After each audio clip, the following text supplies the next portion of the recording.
खानापूर तालुक्यातील पहिले advanced route canal treatment व कृत्रिम दंतरोपण म्हणजेच डेंटल इम्प्लांट सेंटर आता विट्यात सुरू झाले.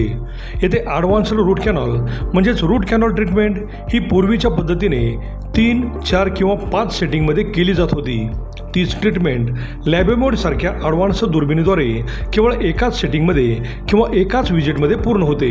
त्यामुळे कमी कालावधीत जर जास्त दातांची ट्रीटमेंट असेल तर 2 ते 3 सेटिंगमध्ये ब्रिज बसवण्यासारख्या ट्रीटमेंट देखील पूर्ण होतात. तसेच या हॉस्पिटलमध्ये स्वतंत्र कृत्रिम दंतरोपण म्हणजेच डेंटल इम्प्लांटसाठी ऑपरेशन थिएटर असणारे हे तालुक्यातील पहिलेच डेंटल हॉस्पिटल आहे.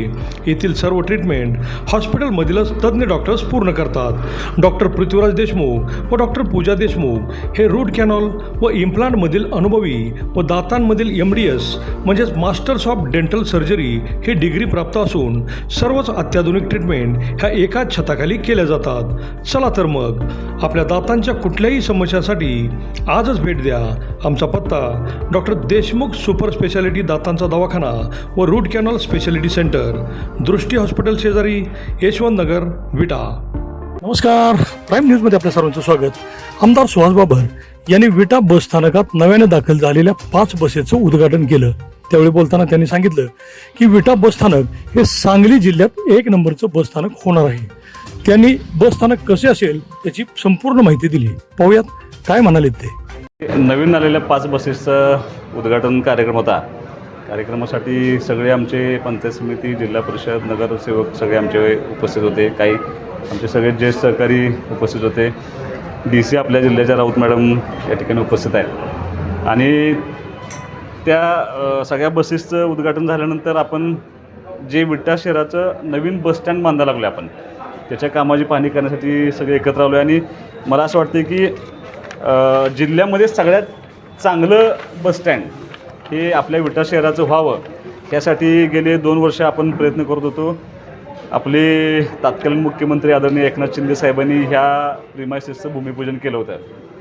आत्ताचे परिवहन मंत्री आदरणीय सरनाईक साहेब, मुख्यमंत्री आदरणीय देवेंद्र फडणवीस साहेब, आदरणीय सुनेत्रा काकी या सगळ्यांच्या सहकार्यातून मला असं वाटतं की जिल्ह्यात सगळ्यात मोठा निधी ह्या विटे शहराचं बसस्टँड दुरुस्त करण्यासाठी किंवा नवीन बांधण्यासाठी आपल्याला मिळालं होतं. आणि खूप चांगला प्लॅन, म्हणजे कदाचित लोकांची थोडी ह्या 1.5 वर्षामध्ये गैरसोय झाली, मी काय नाकारणार नाही, पण एखादं नवं इन्फ्रास्ट्रक्चर उभं करत असताना शेवटी त्याच्या फेजेस असतात.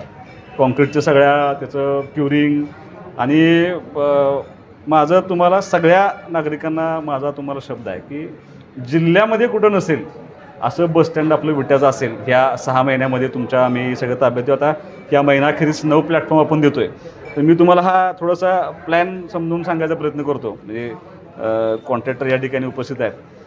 पूर्वी तशी जागा सुदैवानं आपल्या बसस्टँडला खूप चांगली आहे, पण जागा असतानासुद्धा थोडं प्लॅनिंग नव्हतं किंवा 14 प्लॅटफॉर्म होते दोन्ही बाजूला मिळून, म्हणजे ह्या बाजूला आणि दक्षिण बाजूला आणि उत्तर बाजूला असे 14 प्लॅटफॉर्म होते. आता आपण एकाच बाजूला 17 प्लॅटफॉर्मचं आपलं बसस्टँड उभा करतो आहे. म्हणजे मला असं वाटतं की हे सफिशियंट आहे, पण जरी भविष्यात कधी लागलं तरी आपण त्या बाजूला नवीन प्लॅटफॉर्म करू शकतो. प्लॅटफॉर्म हे सगळं करत असताना काळजी अशी घेतली आहे की ज्यापूर्वी चुका होत्या, सुरक्षेच्या दृष्टीनं काही गोष्टी करणं आवश्यक होतं, पार्किंगच्या दृष्टीनं काही करणं आवश्यक होतं, पिकअप अँड ड्रॉप. जसं एअरपोर्टला सगळ्या सुविधा असतात, तुम्ही जर ज्यावेळेला प्रवेश कराल, ज्यावेळेला 3-4 महिन्यामध्ये पूर्ण होईल, प्रवेश केल्यानंतर रिक्षातून येणारे प्रवासी आहेत त्यांना उतरायची व्यवस्था सोडून लगेच रिक्षा बाहेर जाऊ शकते. परमनंट रिक्षा ज्या उभारतात त्यांची व्यवस्था आपण या ठिकाणी रिक्षा स्टॉप म्हणून केलेली आहे. पार्किंगची व्यवस्था, 2 व्हीलर 4 व्हीलरची पार्किंगची व्यवस्था आपण सेपरेट दिलेली आहे. त्याच्यानंतर पिकअप ड्रॉपला ज्या छोट्या गाड्या येतात, कार सगळ्या, त्यासुद्धा पिकअप ड्रॉपची व्यवस्था आपण या ठिकाणी दिलेली आहे. जवळपास किती 14 गाड्या आहेत ना, 16 म्हणजे शेवटी ST उभा करत असताना त्याचे उत्पन्न, कारण ह्याचा मेंटेनन्सचा खर्च खूप मोठा आहे, त्याचं व्यवसाय म्हणून 16 गाडे प्रशस्त साईज देऊन 16x16ची साईज दिली आणि असे 16 गाडे आपण याच्यामध्ये उभा केले. जे आमचं असं म्हणणं आहे की त्याच्यामध्ये सगळ्या सुविधा असल्या पाहिजेत. मग बचत गटांची व्यवस्था झाली पाहिजे, पूर्वी व्यवसाय करणाऱ्या लोकांची व्यवस्था झाली पाहिजे. हे उभा करत असताना इतकी काळजी घेतली पूर्वी महिलांसाठी ज्या व्यवस्था सगळ्या होत्या, म्हणजे फिडिंग रूम असेल किंवा हिरकणी कक्ष असेल, पोलिसांचं सेपरेट बसायची त्यांची व्यवस्था होती, ते सगळं म्हणजे त्याच्या प्लॅनमध्ये इन्क्लूड करून आपण हा सगळा प्लॅन बनवला आहे. पहिल्या फ्लोअरवरती म्हणजे शक्यतो पहिल्या फ्लोअरमध्ये देत नाहीत, पण आपण पहिल्या फ्लोअरला एस टीचं उत्पन्न वाढावं म्हणून 2 मोठे हॉल दिले. काही बँकेनं आपण विनंती करू की तुम्ही इथं भाड्याने लोकांची व्यवस्था होईल आणि उत्पन्नाचं पण साधन एस टीला तयार होईल. इथं जो स्टाफ आपला आहे, समजा काही कंडक्टर आहेत, काही ड्रायव्हर आहेत किंवा महिला आमच्या कंडक्टर आता हळूहळू यायला सुरुवात झाली. रात्री अपरात्री जर काय त्यांची राहायची व्यवस्था करायची असेल तर आपण डॉर्मेटरी इथं उभा केली, महिलांची सेपरेट केली, पुरुषांची सेपरेट केली. प्रवासी एखादे अपरात्री इथं आले तर त्यांचीसुद्धा व्यवस्था व्हावी या हेतून आपण त्यांची व्यवस्था करण्याचा ह्या प्लॅनमध्ये प्रयत्न केला आहे. पूर्वी डेपो मॅनेजर राहायची व्यवस्था दुसरीकडे होती, त्यामुळं थोडं कंट्रोलिंग कमी असायचं की ते सेपरेट एकदा त्यांच्या घरात गेली की आता तसं नाही, आता त्यांचा फ्लॅट आपण इथंच वरती केला आहे. ऑफिसेस काही आपण पहिल्या फ्लोअरला घेतले जेणेकरून कंट्रोलिंग करत असताना एस टी स्टँडवरती सेफ राहिलं पाहिजे, सगळ्या गोष्टी व्यवस्थित झाल्या पाहिजेत म्हणून आपण त्यांची व्यवस्था या ठिकाणी करतो आहे. जिल्ह्यातलं पहिलं बसस्टँड असेल की जे 100% काँक्रिटीकरण आहे. तुम्ही जर बघितलं तर स्टँडच्या बाहेरचा एरिया, स्टँडच्या सगळ्या आतला एरिया, अगदी वर्कशॉप्स आहेत आपण, म्हणजे ज्या दर 2 वर्षानंतर खड्डे पडले, घाण झाली, पाणी साठलं, चिखल झाला, ही तक्रार तुम्हाला परत कधी ऐकायला मिळू नये अशा हेतून म्हणजे अगदी आपण M40चं कॉन्क्रीट वापरले, जे हायवेला वापरतात तसं कॉन्क्रीट आपण जवळपास 1 फुटाचं कॉन्क्रीट वापरून आपण सगळं कॉन्क्रीटीकरण करतो आहे. ते मेडिकल ट्रीटमेंटची व्यवस्था झाली पाहिजे. अशा सगळ्या म्हणजे माझी तुम्हाला विनंती आहे, थोडा त्रास झाला आहे, अजून 1-2 महिने आता ह्या महिन्याखेरीस आपण 9 प्लॅटफॉर्म चालू करतो आहे आणि 2 महिन्यामध्ये 2.5 महिन्यामध्ये MIDCचे लोक पुढे गेले. 2 महिन्यामध्ये आपण कॉन्क्रीट सगळं संपवत आहे. 2 महिन्यामध्ये आतलं कॉन्क्रीटीकरण सगळं संपून जाईल. इन आउट पूर्वी एकत्र होतं, आता म्हणजे आत्ता एकत्र आहे. 5 मीटरचा 7 मीटरचं इन अँड आउटसाठी प्रोव्हिजन होती. आता आपण इनसाठी 9 मीटर आणि आउटसाठी 9 मीटर, म्हणजे आत प्रवेश करताना बाहेर जाताना कुठेही कुठल्या गाडीला इजा होऊ नये, कुणाला माणसाने इजा होऊ नये, धक्का लागू नये, अपघात होऊ नये, ह्यासाठी आपण त्याची व्यवस्था करून ठेवली. दत्त मंदिराचं त्याला इतका सुंदर प्लॅटफॉर्म केला आहे, मंदिरात जाणाऱ्या माणसाचा आणि बसचा दोघांना एकमेकाचा कुठं अडथळा होऊ नये त्याचा प्लॅटफॉर्म आपण सेपरेट करतो. म्हणजे एअरपोर्टला ज्या सुविधा असतात तशा सुविधा देण्याचा प्रामाणिक प्रयत्न आपण ह्या एस टीच्या माध्यमातून, ह्या बसस्टँडच्या माध्यमातून करतो आहे. तुम्हाला माझा शब्द आहे की 6 महिन्यामध्ये तुम्हाला जिल्ह्यात नाही असं एस टी स्टँड तुम्हाला बघायला मिळेल. टीका होत असताना आपल्यावर जी टीका झाली स्टँडच्या विषयात संदर्भात, त्यावेळेस पूर्वी आपण यापूर्वी का खुलासा केला नाही किंवा त्याचं स्पष्टीकरण मी असा मानणारा कार्यकर्ता आहे. सत्ताधाऱ्यांना प्रश्न कोणतरी विचारले पाहिजे, सत्ताधाऱ्यांच्यावर टीका ही झाली पाहिजे, त्याशिवाय मलाही हुरूप वाटत नाही काम करायचा. आणि त्याचं प्रत्युत्तर माझा उलटा प्रश्न आहे. आता टीका, आरोप, खोटे खरे हे का ठरवत असतो? ज्या दिवशी हे पूर्ण होईल, मी तुम्हाला सांगितलं की काही लोकांनी ते आता हे कुणीच सांगितलं नाही की ते वर डॉर्मेटरी केलेत, ऑफिस केलेत, रेसिडेन्शियल इथं केले, 16 गाळे केलेत, 2 हॉल केलेत, पिकअप ड्रॉप वेगळं केलं आहे, या जायची व्यवस्था वेगळी केली, टॉयलेट वेगळं केलं, सगळं इतकं सुंदर केलं आहे. हे सांगितलं नाही. फक्त काय सांगितलं की कारण नसतानाच. कारण नाही आहे का? प्रवाशांची राहायची व्यवस्था करणं हे कारण नाही. आमच्या स्टाफची रात्रदिवस काम करतात.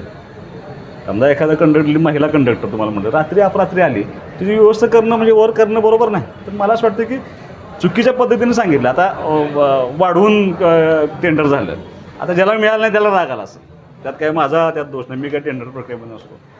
21 पासून सुरुवात होती या सगळ्या कामांची, 2021 पासून. आणि 9 बिडर होते.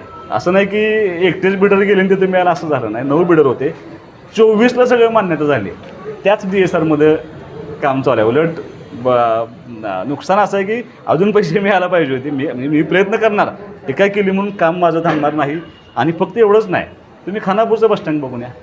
पूर्वीच्या आमच्या खानापूर बसस्टँडची अवस्था, आज त्याचं 100% काँक्रीटीकरण केलं, इतकी स्वच्छता होती, ते काम पूर्ण केले. आटपाडीचं बसस्टँडचं पण काम चालू आहे. माझ्या मतदारसंघातल्या 3 बसस्टँडचं काम चालू आहे. फक्त विटा असं नाही, माझं प्लॅनिंग करून काम असतं. टीका टिप्पणी केली तरी आज तुम्हाला खात्री झाली की नाही ह्याच्यासारखं काम नाही. बरं, तुम्ही, माझं मत आहे की आम्ही जो DPR तयार केला होता, मी तुम्हाला सहज फिरताना दाखवलं. कॉलमची साईज बघा, हे प्लॅन असा आहे की अजून 10 वर्षानंतर तरी कुठल्या एखाद्या आमदाराला वाटलं मी असतो तर आनंदच आहे, पण समजा आणि कोण असलं त्याला वाटलं की इथं डेव्हलप व्हावं तरीसुद्धा त्याचे प्रयोजन सुहासबाबा आत्ता करून ठेवतो. इतकं सुंदर काम करायचा आपण प्रयत्न केला. सर्व जिल्हा परिषद सदस्या, सर्व पंचायत समितीच्या सदस्या आम्ही बसचा प्रवास करतोय आणि याचं सगळं श्रेय आमचे सन्माननीय आमदार साहेब सुहास भैया साहेब यांना जातं.